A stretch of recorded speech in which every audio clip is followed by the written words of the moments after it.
Karibu mwanamichezo, karibu Mtanzania kokote pale ulipo. Hii ni Sauti ya Mamlaka na hii ni Kivumbi TV, tukiunguruma sehemu mbalimbali za mipaka ya Tanzania, na tuko kwa ajili ya kuhabarisha yaliyojiri hasa katika uga wa kimichezo. Niko na mzee Kipepeo, tunabisha hodi kwenye mitaa ya kijani na njano, kwa maana ya Dar es Salaam Young Africans. Kulikoni na mchezo ambao uko mbeleni ni zidi ya Azam, nusu fainali kuisaka hatua ya fainali.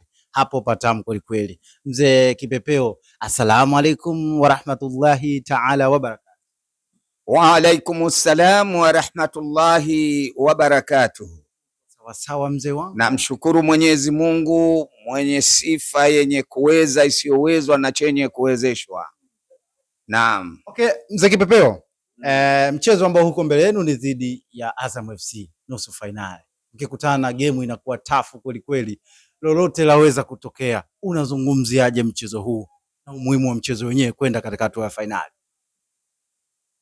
Sisi tuko kwenye maandalizi, tutajipanga, tutakaa katika hali ya kimchezo, tutahamasisha wachezaji wetu waingie uwanjani kwa ari, waende wakafanye kazi. Azam tunawajua, ni timu kubwa, tunaiheshimu, lakini hatuiogopi.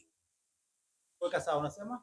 Nasema Azam ni timu kubwa, tunaiheshimu, lakini hatuiogopi.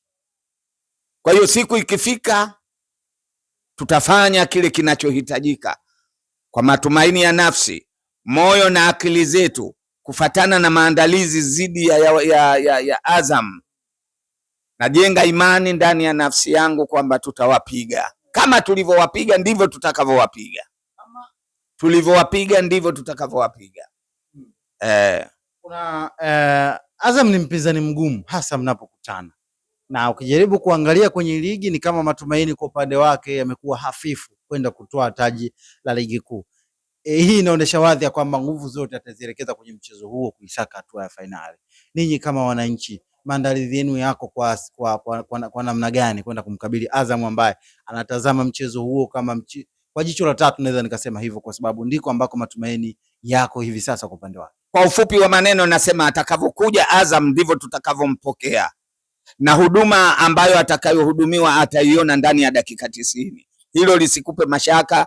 Omba Mungu akuzidishie uhai na maisha, usiumwe wala usife wala usifiwe, mpaka siku ambayo ya mchezo utayaona haya ninayoyasema. Kweli ataelekeza nguvu kubwa, na hata mechi ya kwanza alielekeza nguvu kubwa, lakini kila palipokuwa na mkubwa kuna mkubwa zaidi. Hawezi akawa yeye mkubwa kuliko Yanga. Bado uwezo wa kumfunga Azam tunao, hakuna tatizo juu ya hilo. Bado uwezo wa kumfunga Azam mnao, hakuna tatizo juu ya hilo. Mnapiga hatua, mnahitaji kwenda hatua ya fainali na kutetea taji lenyewe kwa ujumla, lakini Nyama anakuja kwa spidi isiyo ya kawaida. Ametembeza dozi ya magoli 4-0 dhidi ya TRA United. Tutarajie dabi ya Kariakoo ndani ya CRDB Federation Cup. Tunasema kwamba kama itakuwa sababu kumfunga TRA magoli 4, Yanga keshafunga mpaka magoli 6.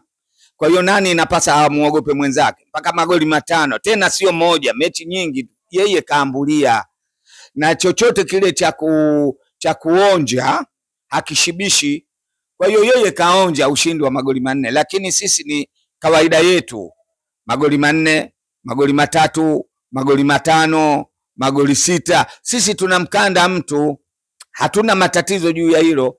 Kwa hiyo Simba atakapokuja, akija na meno ya juu tutayang'oa. Sisi tuko tayari na koleo tunazo. Acha tucheze na Azam, na yeye tunamuomba. Maana yake mwaka huu kila tunapojaribu anatuchachafya, lakini na imani. Tumemkosa Unguja kwenye Mapinduzi, tukaja tukamkosa kwenye ligi kuu Isamuyo. Hii hatoki, hachomoki. Ndio nakwambia hatakuwa hatoki. Kama hata tena tunamuombea apite, Yanga apite, tukutane ili watu tuwape furaha. tena sana, yani hata kama leo Yanga tuko tayari. Ni kama wanawamudu kwa jinsi ambavyo wao wanajiona wanavyocheza. Wanatumudu kwa lipi? Wamefanya nini kwetu? Walivyocheza ndivyo tulivyocheza. Wametangulia magoli mawili tukaja tukachomoa. Unahisi kama tungetangulia sisi Simba angechomoa yale? Mimi kama angechomoa Simba magoli yale ningemchukua kuku wangu nikamnyonga nikamtupa. Kuna mitazamo tofauti tofauti mara baada tu ya Azam kuqualify kwenda hatua ya nusu finali na ninyi mkafuata, na mpinzani ambaye mnakutana naye ni Azam. Mitazamo imekuwa ni kwamba Yanga atajivunja na kumkimbia mnyama. Hili limekaaje nini kama wazee wa baraza? Kwa lipi tumkimbie Simba sisi? Kwa lipi mpaka sisi tumkimbie Simba? Simba ana nini kwetu sisi? Usisikie la kuambiwa. Tembo mnyama mkubwa sana, lakini anakufa na risasi iliyokuwa na ukubwa kama harage. Kwa hiyo hatuwezi tukamuogopa Simba eti kwa sababu mnyama mkubwa. Risasi yake yule basi itakuwa kama kunde, sio kama harage tena, harage kubwa kama kunde. Ndivyo tutakavyomwangusha. Tunamjua wapi tumpige yule, unajua wapi tumwinjike risasi, utamkuta kalala. Segeveo, ukiangalia mpaka hivi sasa mwenendo wa ligi kuu soka Tanzania bara, jinsi ambavyo wanakwenda mbio za ubingwa, bado ni kama hazina mwenyewe. Kakwambia nani iwe hazina mwenyewe? Kakwambia nani?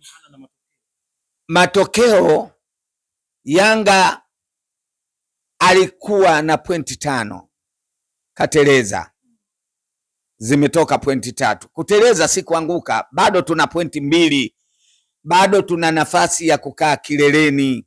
Leo hii hapa tunapoongea, kama ndo ligi imekwisha katika hali hii, bingwa atakuwa nani?